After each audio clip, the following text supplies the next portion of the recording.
Right. Now, ladies and gentlemen, yes, because we are still a team member now, we will be doing the live broadcast of that lesson. But that's okay. It's fantastic. We're fine with that. Please also do remember that you are allowed to watch the videos yourselves, add depth to your notes, understanding, like and subscribe, all of those sorts of things. Right? I mean, it is a little comical, but they have been getting a fair bit of views. One of the IB videos is up to about 28, 29 views. Very good.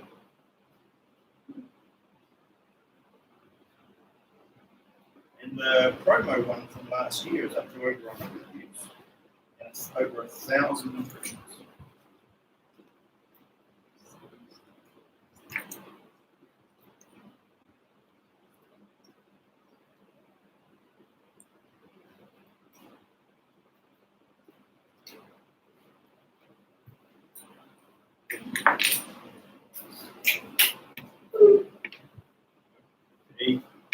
There it is. Right. I tried. I did try to fill it. Now. Right, so task number 1, ladies and gentlemen.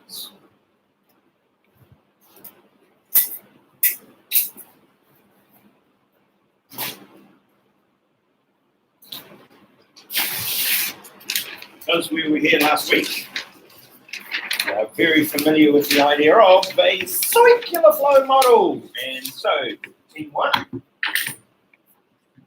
flow model.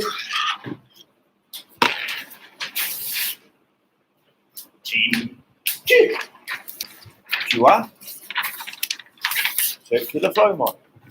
What's 2 in Korean? E. Say that again? E. Just E. Alphabet. E. E.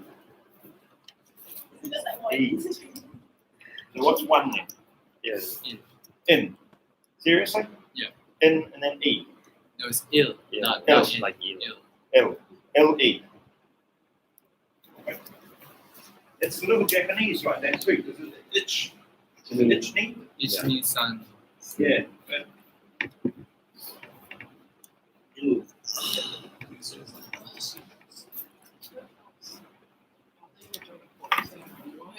Right, so drawing a circular flow model. Sections, flows, names, the directions of the flows. You can add formulae. It's up to you as well. I think. Aiming, of course, to try and build your circular flow model to a 4-sector circular flow model. So the easiest approach, as we did it in class, is to start with a 2-sector model and then make it bigger.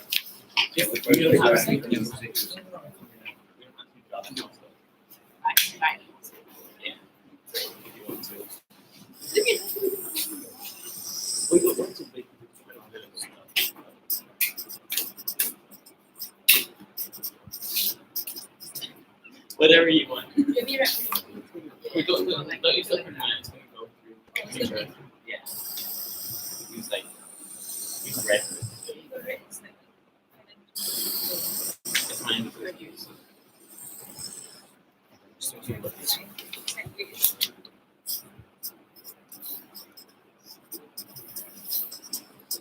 Interesting idea. Circles.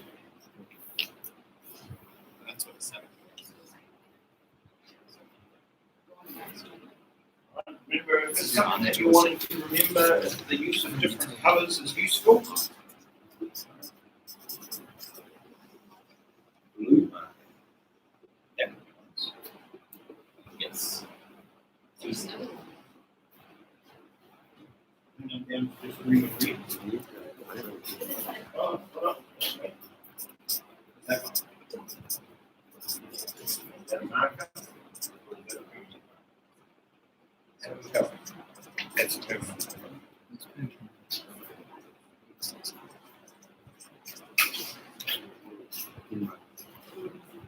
So that should be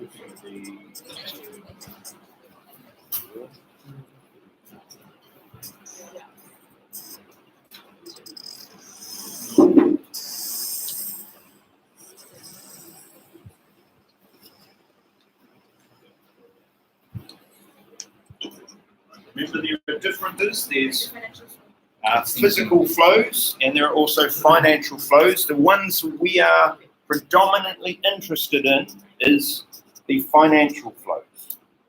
Right? Yes, it's good to be aware of the physical flows as well, but financial flows are the ones we more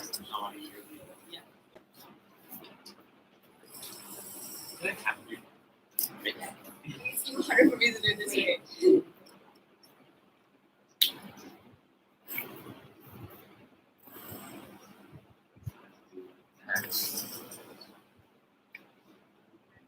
Good, gentlemen. It's social. Oh, why? Yeah. Good.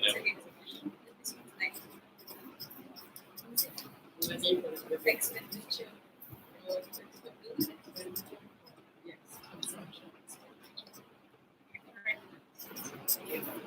Yeah, that's right. It's in Europe. Yeah, but I'm gonna use that. This Codes as well.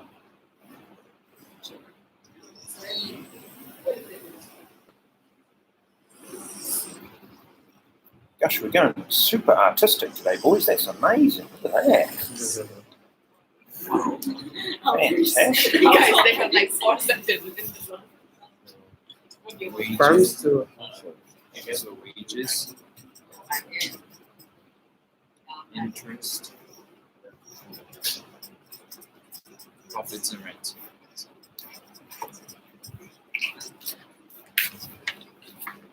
we're done.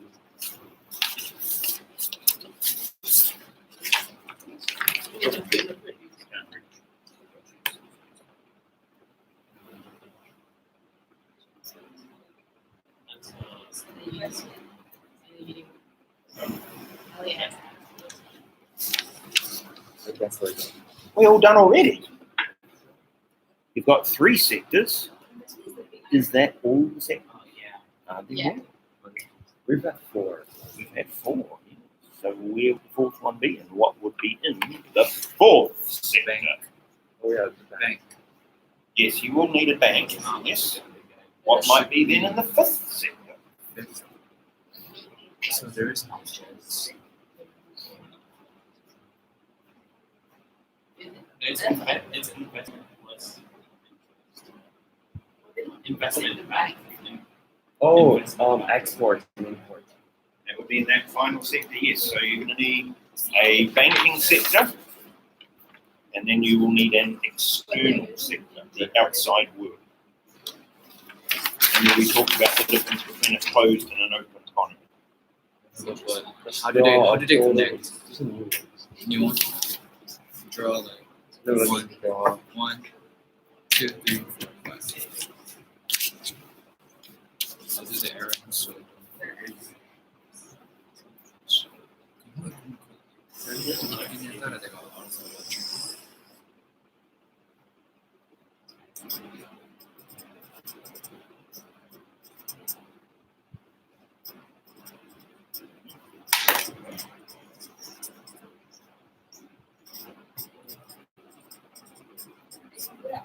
Another fun diagram that you can put onto the whiteboards in the hub. Stand there drawing them, discussing them.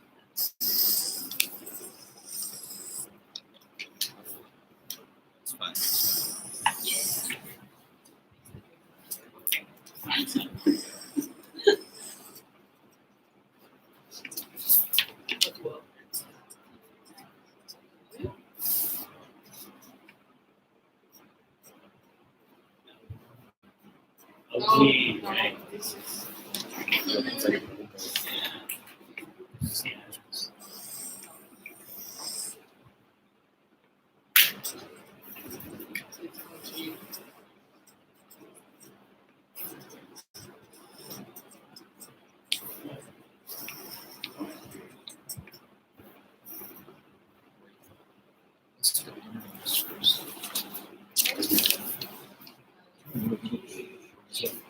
So, how likely do you think it is that basketball player for my under 15 team came in off his own board to take to the chocolate.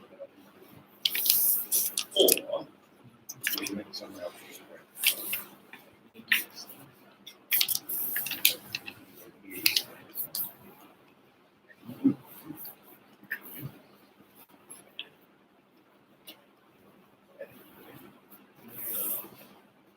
Next one more person.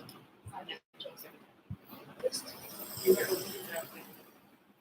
that the bank? Say it again. Financial sector. A bank is in the financial sector. The financial sector is a bigger concept because you've got things that are in the financial sector that are not banks. So, for example, insurance companies might be there, but the loan companies, so companies, because the word bank is quite a precise term, it's a legal term.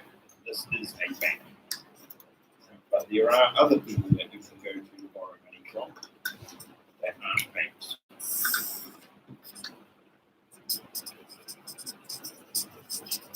And investment companies, well, brokers.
I'm confused. If it's import, does it come from the rest of the world? Is it like to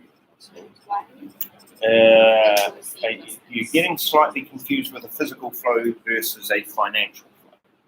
A financial flow is the payment for inputs. Therefore, it goes out. Yes. Right. Whereas the physical flow of actual imported goods and services, that's coming out. Oh, yes.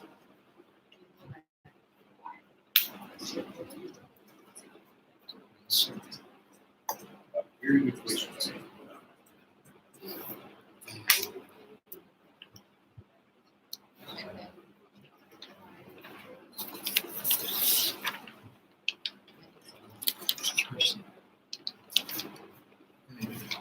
Yes, you're doing absolutely fine so far.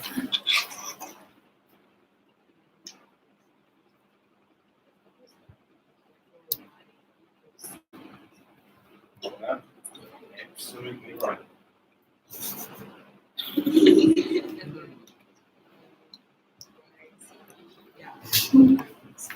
Yeah. So you've got the financial sector in, you've got government, Yes.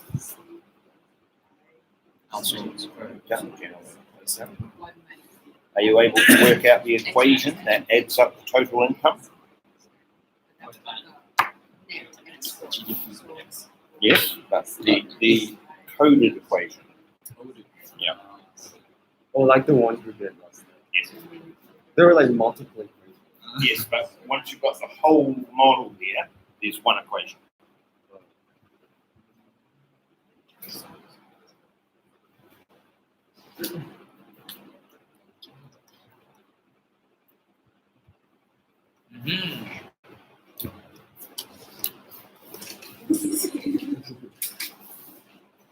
Okay, so by comparison,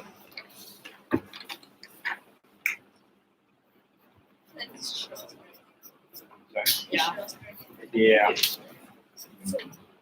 they did very well. They drew an aeroplane for the external sector. They had one and dad and the kids in the house. They decided that the producers were going to have a sweatshop.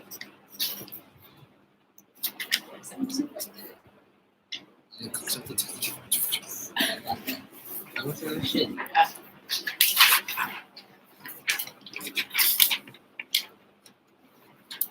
Probably held this one.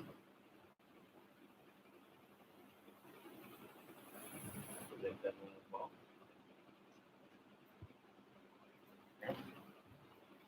All right. Well done.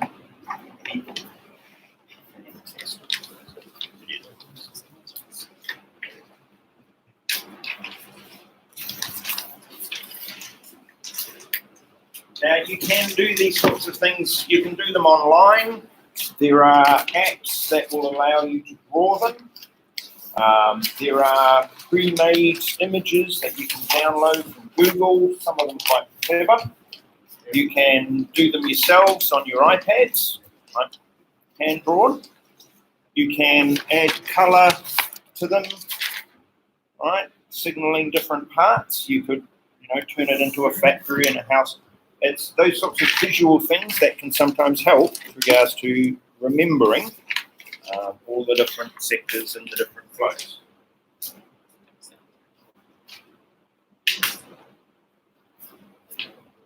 Great. Here, our equations we worked on, we've got those. What about this idea here? A leakage and an injection. Again, it's about terminology in this point. Leakages are going to be flows that leave the circular flow model. Injections are going to be flows that go into the circular flow model. So all I would like you to do at this point is for a couple of seconds with the people sitting nearby you, we need to work out what flows we think are going to be injections and what flows we think are going to be leakages.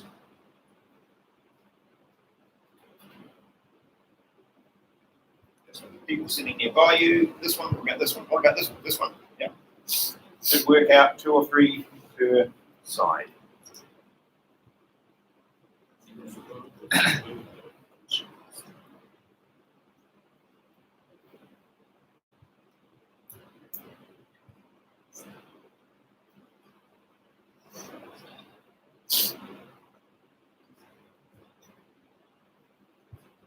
So linkages must be import. Yes. As long as they're not used.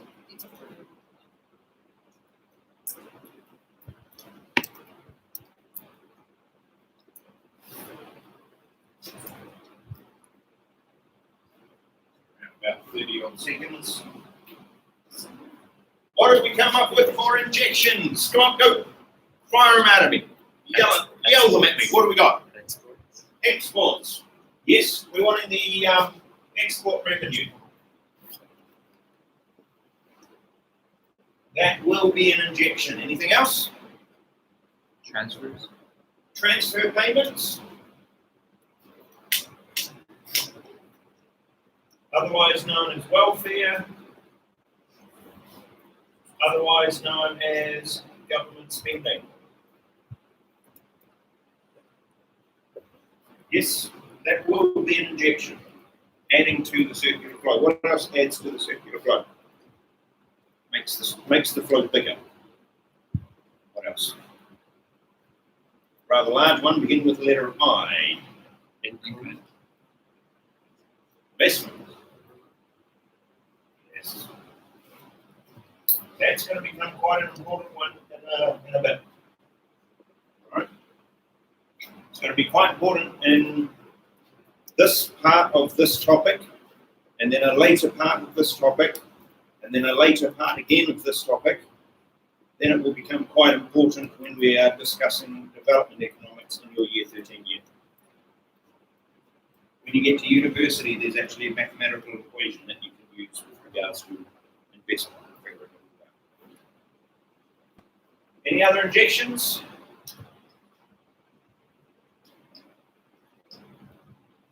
Happy enough with those? All right, well, let's move on to the leakages then. What might be a leakage? Imports. Imports, the payments for imports. There are others? Taxes. Taxes, that would be one. There are others? Private savings.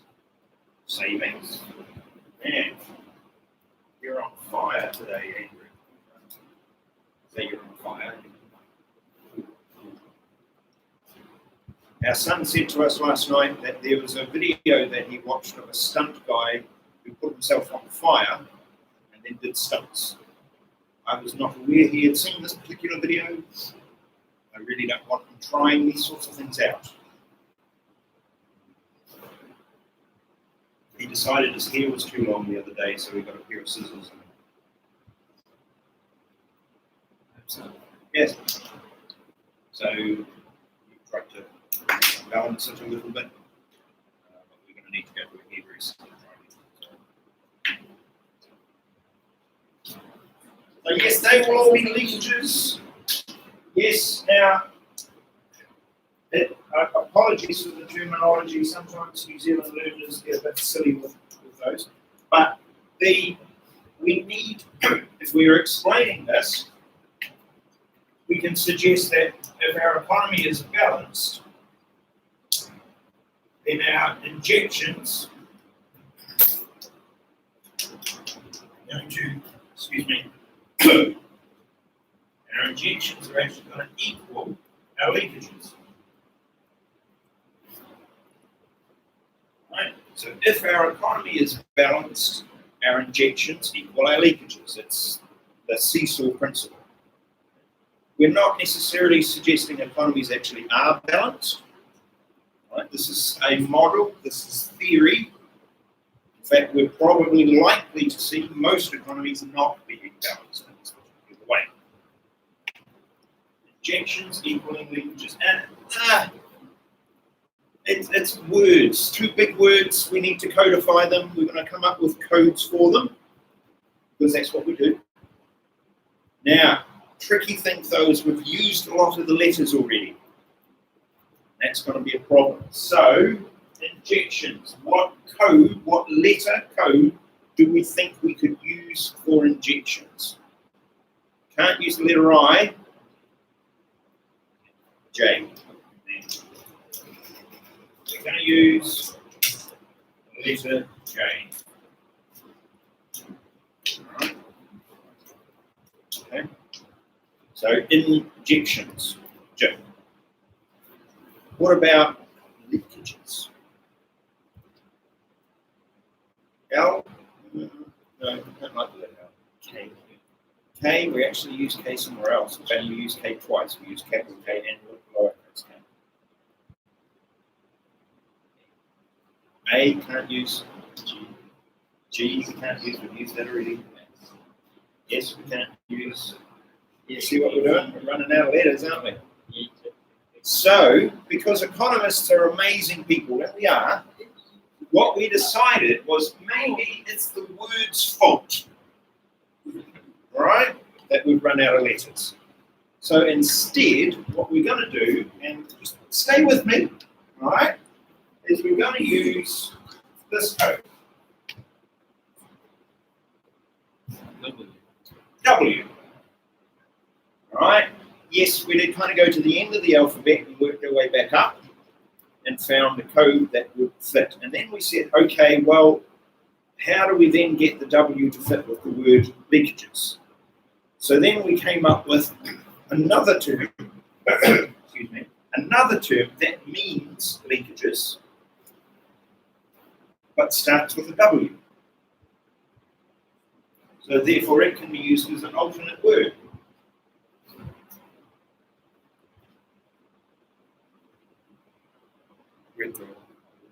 All right, what you do at the bank, you withdraw your money, we might say to them. Yeah? But a withdrawal, okay? So that begins with a W. So therefore that accounts for the code. Now it means then therefore that injections Yes, we're okay with that, but leakages could be described as being withdrawals. So just so that we're happy with either terminology that is used. How is it possible for households to be both buyers and sellers? Tell you what, I'm going to give you 30 seconds. These are your questions here. How is it possible for consumers in the households to be both buyers and sellers? And then the next one, what is the difference between an open and closed economy? 30 seconds from now, discuss with your team, and go.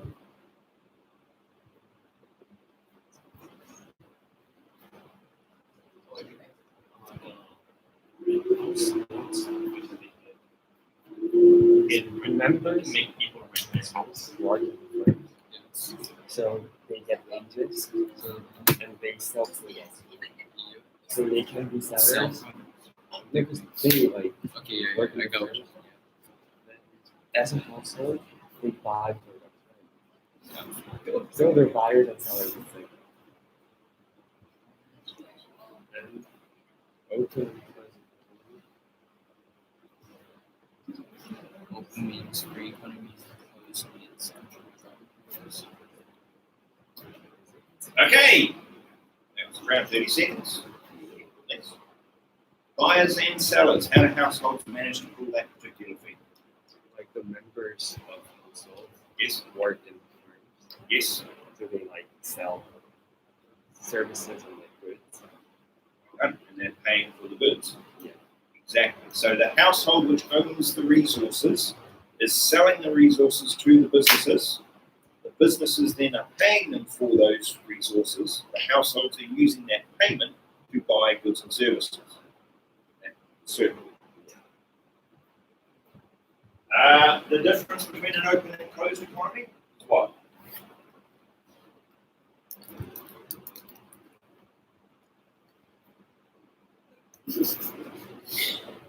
All right. The difference between an open and closed economy? In closed economy, there's no imports and exports. Oh, no. Yes, if your economy is closed, well done. If your economy is closed, we don't have an external sector at all. So therefore, you aren't dealing with exports and imports. You're just dealing with what is classified as the domestic economy. That's all. Well done. Good people, well done. Now, Mr. Clifford has a really cool video clip about the circular flow. He links it with the movie The Matrix. Feel free to watch that as a review. All right, particularly the formulas and the like that he talks about. But now we need to move to how to use this. Because we've got a model, now we need to know how to apply the model in a real life context, and we're then going to start criticizing the model. You've already seen that there are some pretty large assumptions that we're making as we go. So, firstly, I got that back. Here I can read. What we're going to end up doing effectively with the circular flow model is we're going to be adding together all of the incomes earned and working out perhaps the national income of the country. We might reclassify that as adding together all of the production, all of the physical flows, and then working out the total value of output, or total output, or the value of output, priced in dollars. So we can use a circular flow to do that. Now these days we don't have an actual physical circular flow, right? But yes, you can imagine apps that do this. And eventually you're going to play a game where you are using effectively a circular flow model. You need to know what it is. It's fun. All right. You've already played it. Now, the terminology that we use when we are adding together the income levels to work out the total income for an economy, we're talking about a process called national income accounting. Right? And there are basically books of this stuff. You go online and there's all sorts of statistics that you can look up, as you found the other day. Right? All national income accounting. We're going to use terminology like aggregate. Right? When we're talking about a total, a fancy word for the total output, the total income, the total expenditure, aggregate. Also another word for concrete, but still. So when you use these phrases, this is what they mean.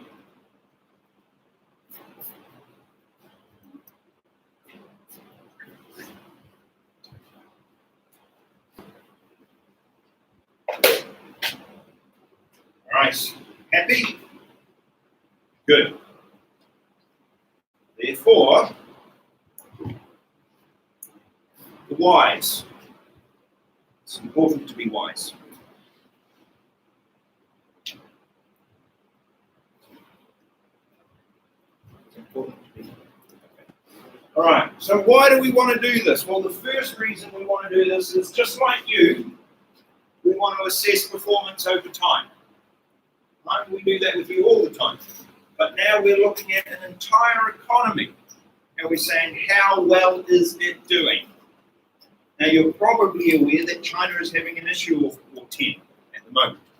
All right? And that is going to have a definite, okay? Going to have economic effects on the rest of the world. Right? We've already seen countries that are delaying sending their exports to China because China has actually told a number of their port workers that they shouldn't go to work. So they don't have people to offload the boats. Some countries are not flying into China still. Therefore, all of the tourism and the income that possibly could have been earned and those things, they're not happening. There are companies like car manufacturers, cell phone manufacturers, a number of big businesses that rely on China to manufacture products, and they're not doing it. One of the car company people was quoted with regards to it, and he says, it doesn't have to be big, it could just be one factory that produces one really important part of a car, and we can't make a car. You can't have 99% of the car. So even if it's like, this is the company that makes the brake cables, well, can't have it. Yeah. So it is going to have some pretty serious economic effects. There's a country called Thailand, which is not that far away from here, which has already signaled that because of the drop in numbers of Chinese tourists, they are expecting to see their growth numbers decline over time. We can also, therefore, assess performance with other countries. And again, that happens with you all as well. How well have you done in comparison with your peers and your apples? See what I did there? One thing greengrocers are most afraid of? Peer pressure. No. We also need to establish a reason for our government policies. And these GDP figures are going to be it. In fact, what we're going to be discovering is that our governments are going to have as one of their key goals, one of their key government objectives, things that get them elected, economic growth. Now, at the moment, playing out in front of your eyes is the 2020 election in the States. And it's going to roll on and on and on. Right? November, I think is when it finishes. Potentially. Yeah. Which means that there's going to be a whole lot of people saying a whole lot of stuff about economic growth. Some of it will be 100% true. Others of it, you might go, not sure that that's right. We, the economists, part of our job is to say, you're not reading the numbers right.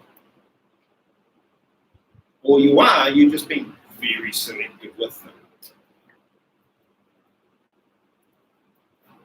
Those are three quite important reasons why we do this.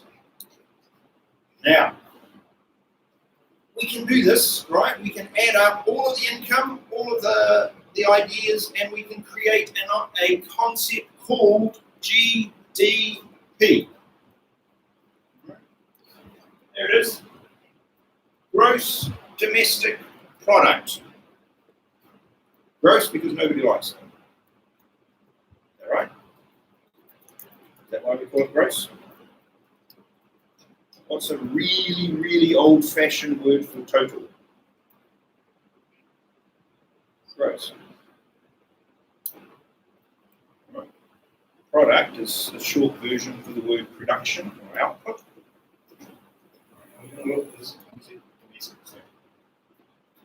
Now, here's one of those, like, how should we put this? Traps for young players. Right? The idea here is that GDP is one number, but how we can measure it can be several different ways. Right? So what we're going to do is we're going to show you three. We want to show you three different measures, or if you like, three different approaches to calculate GDP. And they've all got their advantages and disadvantages. We're going to look at that. So firstly, the expenditure, this is the terminology we use, the expenditure approach, or if you like, expenditure method.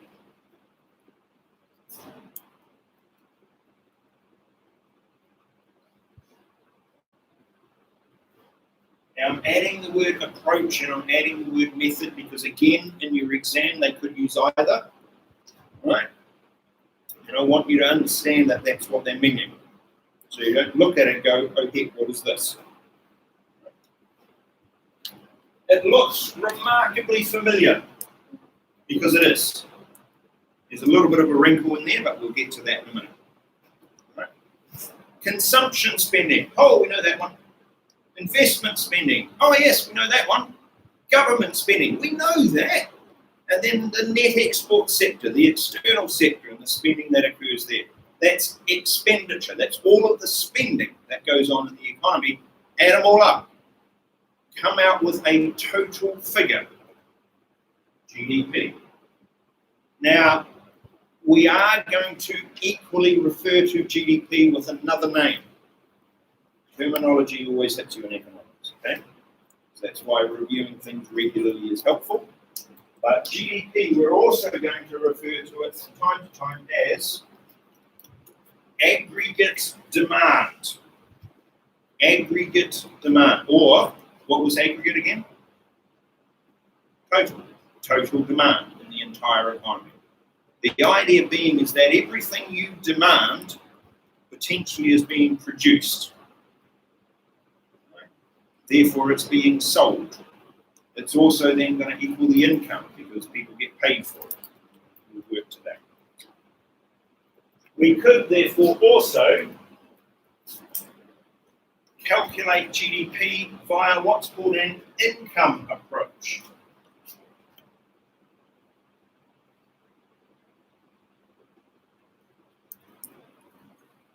Right, so either classifying it as an income approach or an income method. This method to calculate GDP is adding up all of the incomes earned. So all of the wages, all of the salaries that get earned. Right? It's quite an important question, salary.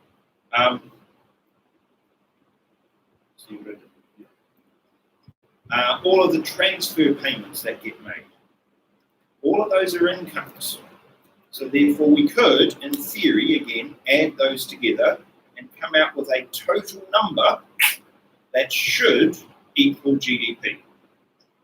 Because people are earning income from the sale of their resources and their goods and services. Therefore, that's a total income for the economy. It should equate. We could also, so we can do that one, or we could look at that one, or this last one. The last one that you need to worry yourselves about is called the value added approach.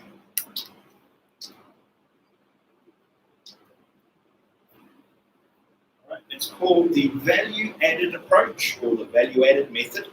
Okay? The idea being is that all you do is you add together the value added. Now, of course, you've got to understand what value added means.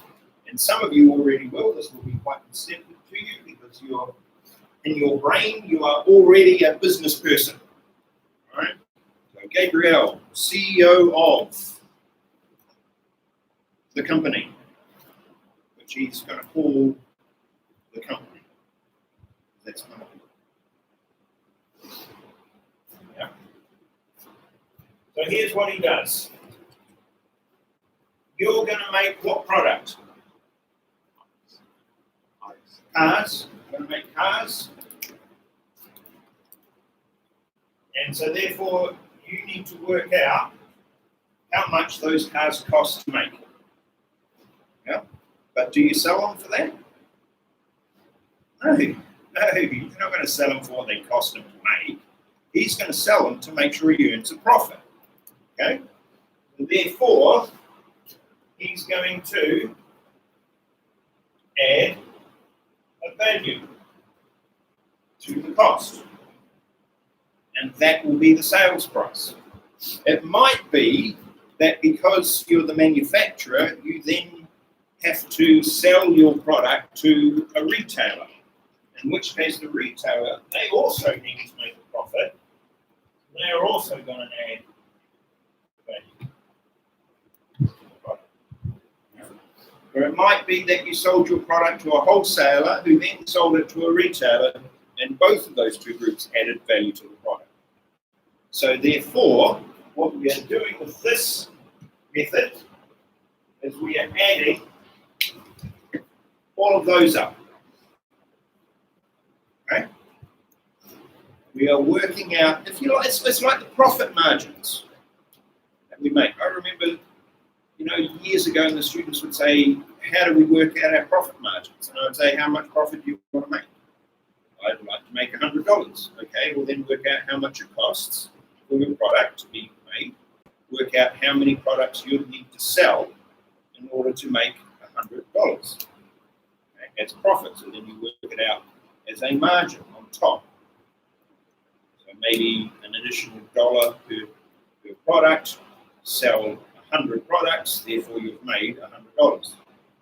When you consider, and we used the Coca-Cola can as an example before, as to how the Coca-Cola can costs maybe 5 cents to make. Okay? And yet it's probably sold for, 2 ringgit, 3 ringgit, 3 ringgit in the shop. Now, if it costs 5 cents to make, and they sell it for 3 ringgit, the profit margin there is quite large. Hence why Coca-Cola makes an awful lot of profit around the world. They spend $5 billion on marketing of Coca-Cola Original alone. They've got money. Okay? That's what I used to say to the business class, is that if you're interested in marketing, companies, those big companies that spend billions of dollars on marketing, that'd be good to work for, because they're not shy of spending money. Now, adding value together, right, from all of those profit margins at each and every stage, you could end up with a figure for GDP. Now, you can probably look at those three and go, my word, some of them are difficult. Gosh, some of them are going to be, can you imagine trying to do that exam? Yeah, it's not easy. And they may not ask you. They equally might. Which one do you think is the easiest to calculate? Of those three approaches, which one do you think is going to be the easiest one to use for you?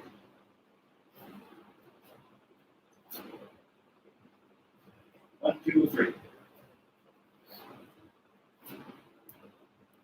One? Yeah. Everybody else says, any of them. I'm good at them all. Yeah, maybe. Why do we have three methods? What on earth's the point of that? Aren't we just duplicating our work? Because they're all working out the same number. Why on earth would we want to do that?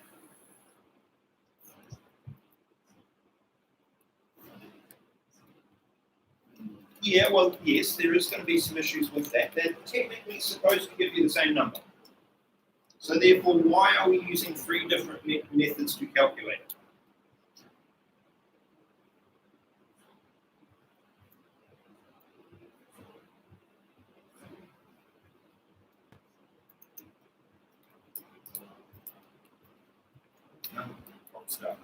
Yes, exactly. Yes. Right. If you use 3 different measures, it's like if you've ever been a builder, anybody? No? Apparently, the builder's law is that you're supposed to measure 3 times and cut once. Yeah? Have I got it right? Got it right? Yes, I've got it right. Cut. Yeah? This is what we're doing.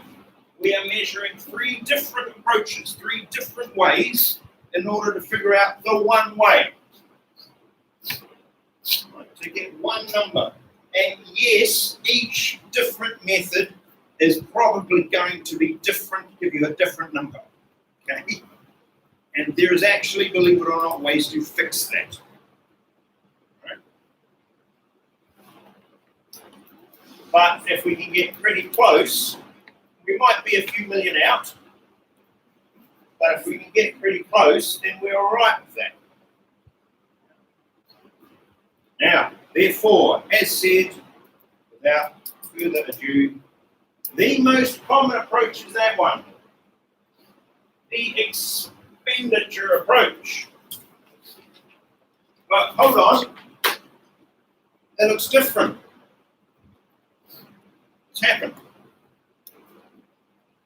You've got about 30 seconds, probably need less than that. Tell me what's different about the expenditure approach here.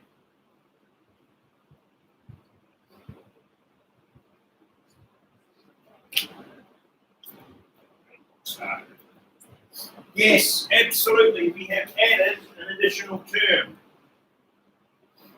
There. We're familiar with the idea of C plus I plus G plus net exports. Now we've added delta R. Right? Delta, the triangle, which in maths and in economics, because this is just maths, symbolizes change in. So this is going to be change in R. Because then now we've got to figure out what the letter R stands for. All right, so it stands for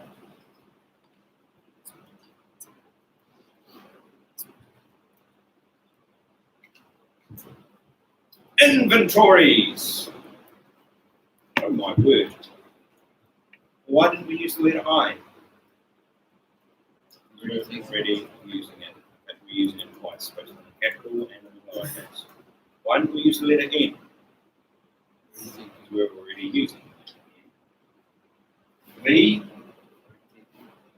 Yeah. E's not good. No. And again, a T. No, can't use that. Can't use the letter O because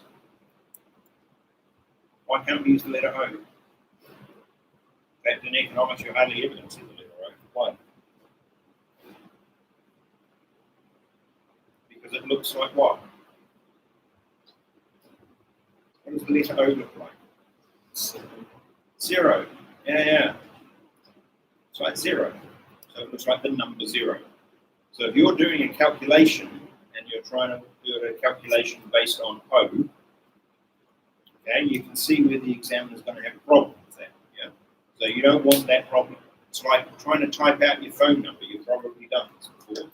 Type out your phone number instead of putting an O, a 0, you put an O. And then wonder why the computer doesn't like it.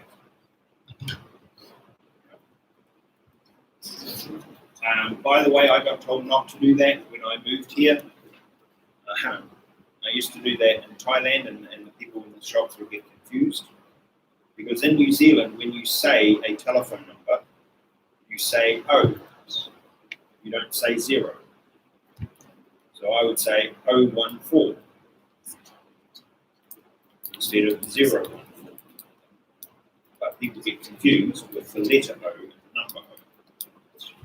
Number 0.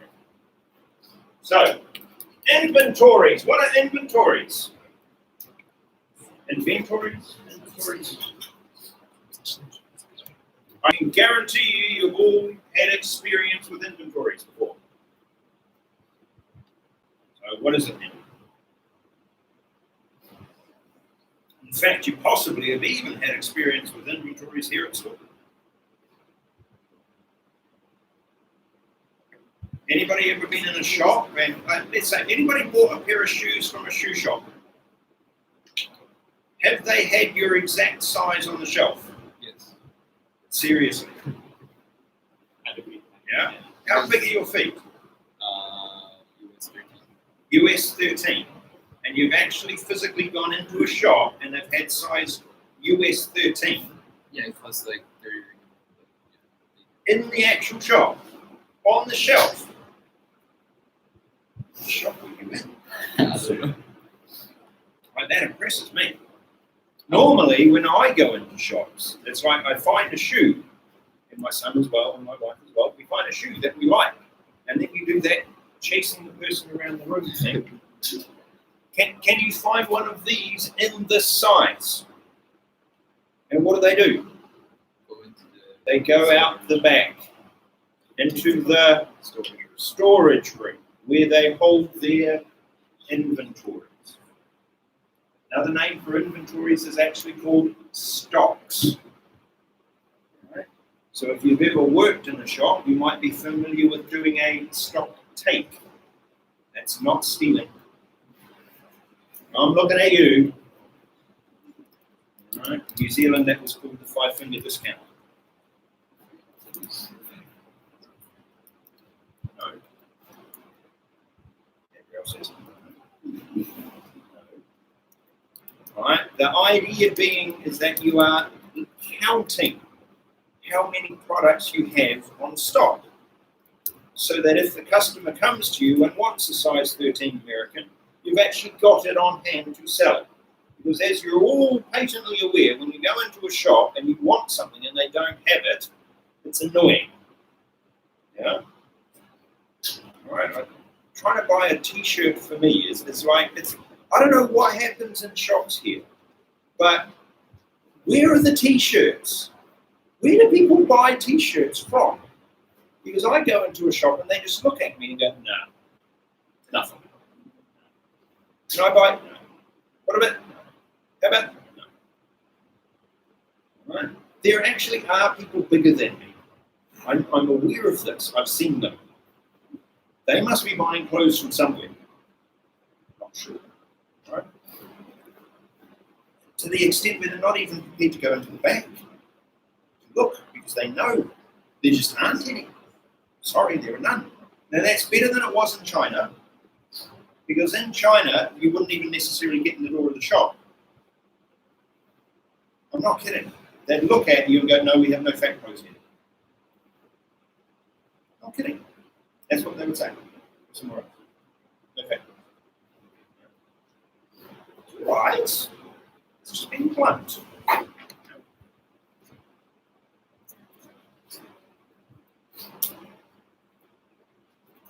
Now, the girl on the reception at the gym in China that I went to used to call me the little fat Superman. Ah, look, it's the little fat Superman. I found it. Right. Inventories, stocks, products held by the company out the back. And when I worked in the supermarket, one of the things we hated doing was counting the stocks. Okay. All right. Now think of all of the products in a supermarket that there are. Multiply that by all of the stock that's out the back. And then understand that somebody at some point has to physically count them. Right? Used to be really good money earners for basketball teams. We used to get the whole team in, and they used to get paid minimum wage to count all of the stock. Right? It was like a fundraising. Yeah, it was quite good. We used to get it all the time. Right? Girl guide groups, basketball teams. Yeah, they would come in and do it. And there was a team next to me when I was counting and they were counting, and she was counting out loud. Oh, I did suggest that maybe she needed to take off her shoes. By the time you get to the end of your hands, what do you do? Now, there are problems with holding on to inventories because the stock is out the back, it might get damaged. Yeah. You might forget that it's there and not sell it. It might get out of date. It might expire. So what economists worked out, and particularly the statisticians, is that investment is actually two parts. The first part is the creation of the products themselves, the creation of the capital goods that produce the products. Then the second part of investment is actually the inventories, the stocks that have not yet been sold, which sit in a warehouse somewhere. So keeping them separate means that we've got room for different analyses to take place. All right? And the maths can get a little bit bigger as well. So now we've got C plus I plus G plus C plus change in R plus X minus N. Whew, what a mouthful. How on earth are we going to shorten that? Make it a bit more palatable. Let's see. Can we do it? Let's see. GDP equals, we did this a little trick with this the other day, you will remember. CIG, but now we've got that. Change in R in X. CIG, change in R in X. What's that? What does that look like to you? Cigar nicks. Right, my students saying, oh look, cigar nicks. Just before, as before we had cig nicks, we didn't want the cigarettes, so we were going to nix the cigarettes, get rid of them. Now we don't want the cigars either, so we're going to nix them too, and they can go away.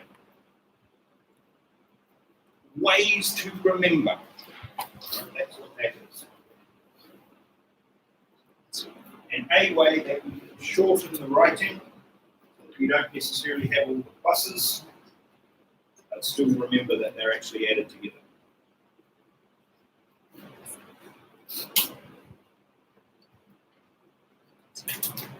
Cigar nicks.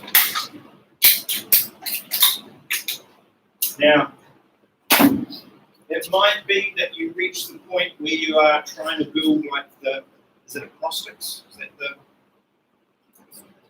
mnemonics? Mnemonics. So, I had a year 13 last year called Ivan. I had a year 11. Different person. Okay. So I ended up with, any economics, because there are a few letter I's that appear. So it was always, can Ivan get something? Yeah. Now, if those sorts of tricks work for you, with regards to the acrostic idea, then use those. Can iguanas go round North Ecuador? Yeah, something that works for you.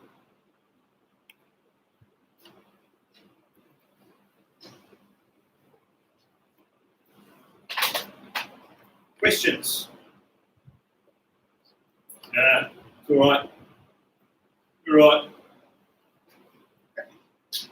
Now,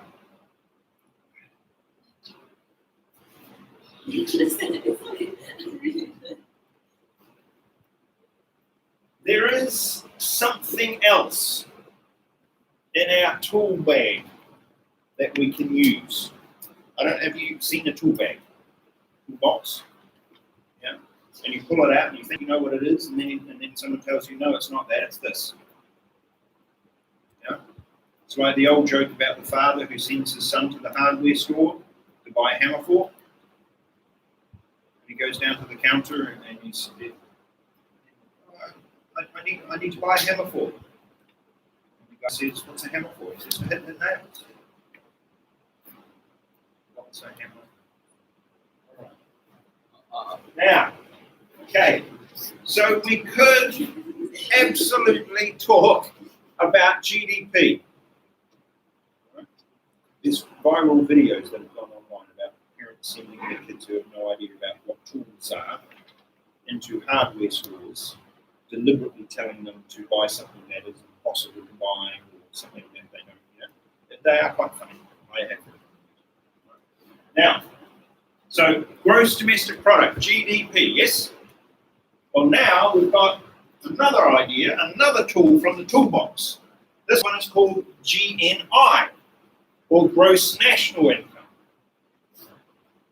Oh dear. So GDP was total domestic product. This one is going to be total national product. So the difference that we see is quite subtle, but it's going to be between national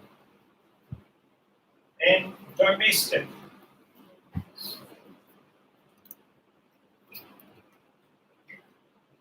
That's going to be the difference in these tools. Right, has anybody ever gone through airports like Shanghai Airport? Yeah. One of the quirky things that I have found when we were traveling through airports like Shanghai Airport is that you would go down the roads and then there would be a sign that says where foreigners were to go, a sign that says where nationals are to go, and then a sign that says where people from Taiwan are to go. Yeah, which I did find quite interesting. Yeah. So a sign where foreigners go, and then a sign where national people go. So when you see the word domestic, what are you thinking? Right? If you fly and you fly domestically, where are you flying to? In the country. So domestic is going to be inside the country.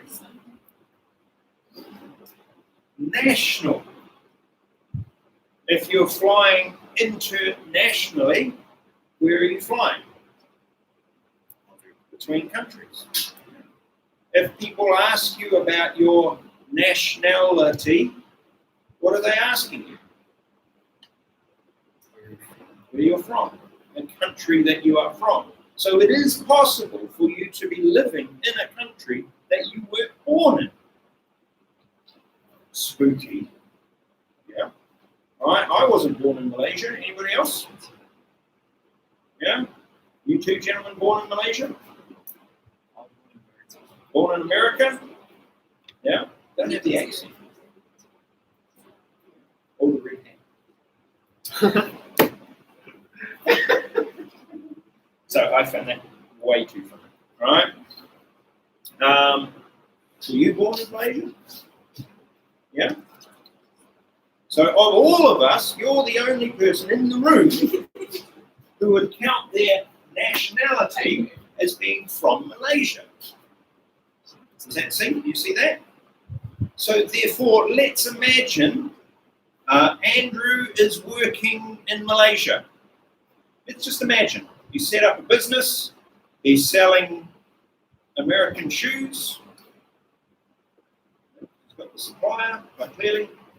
Yeah. And he's selling these shoes in Malaysia. I don't know the business. Let's move on. He's selling American shoes in Malaysia, right? Where does the money go? Who counts the money? GDP-wise. He's not Malaysian, but he's working in Malaysia. So does Malaysia count it?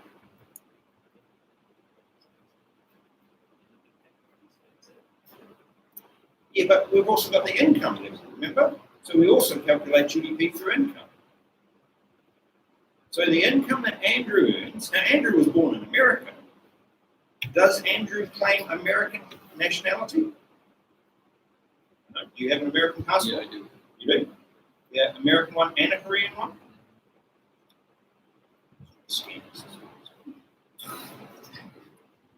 All right. I'm guessing it depends on which country you're going into and out of, yeah?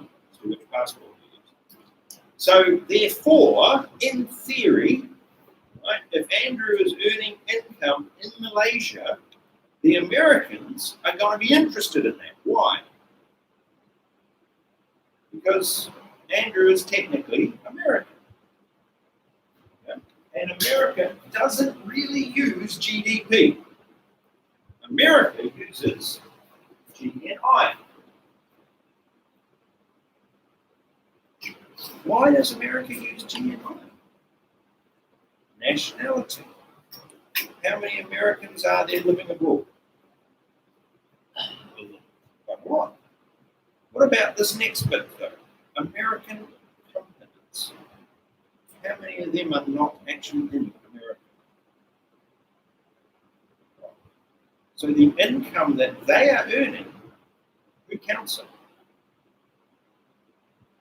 I'll give you a hint. It's a country that begins with the letter A. America does. Right? So if Andrew is earning income in Malaysia, right, and if you are identifying as American, America has the right to claim your income as being income earned by an American citizen. Any American business, and there are some quite big ones, as you can understand, operating all around the world, the incomes that they earn are counted in GNI. All of those multinationals. It makes quite a bit of difference, as you can imagine. Now, you looked it up online the other day. You saw that America was earning like $20 trillion. Right? How do they earn so much? Well, they've got these huge multinational companies that also operate in other countries around the world. That income is actually technically classified in America.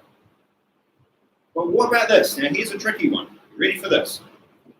Right, Andrew, we'll say you're American, right?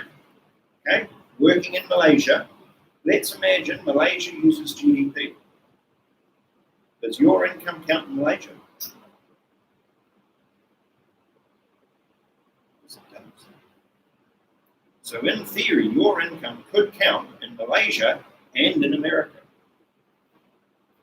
Because America are using a slightly different accounting method. So think of all of the workers who are American who are overseas. The implications for them have to do with tax. Because they might be working in Malaysia and paying tax in Malaysia. But because they're technically earning income that's supposed to be going to America, there are some tax implications for them on that side as well.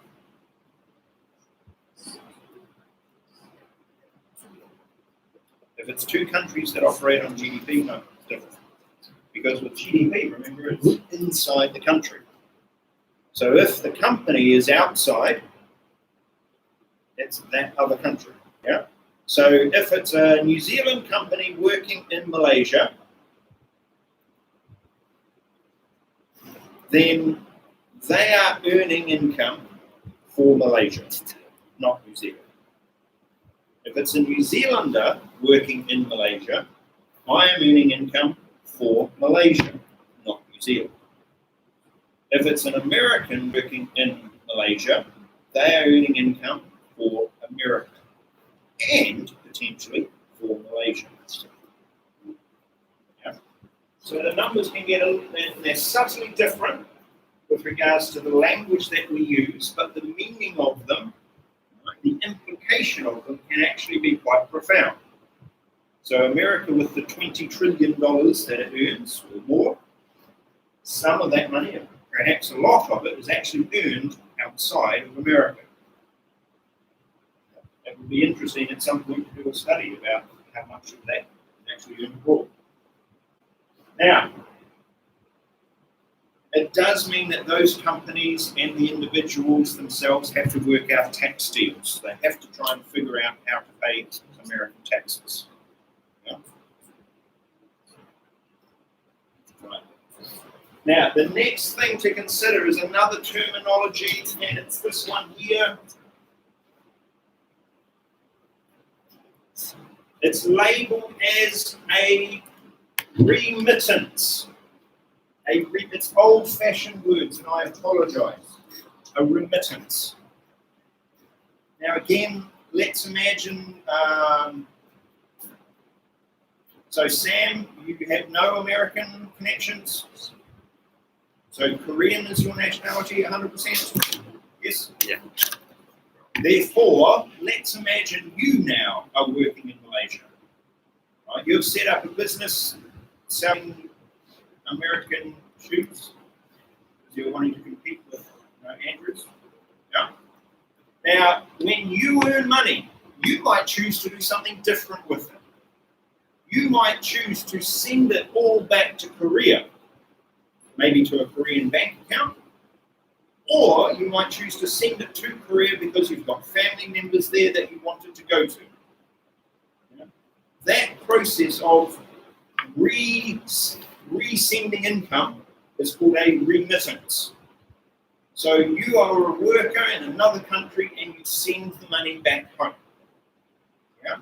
So here in Malaysia, we are able to send some money back to New Zealand. So that will be classified as a remittance.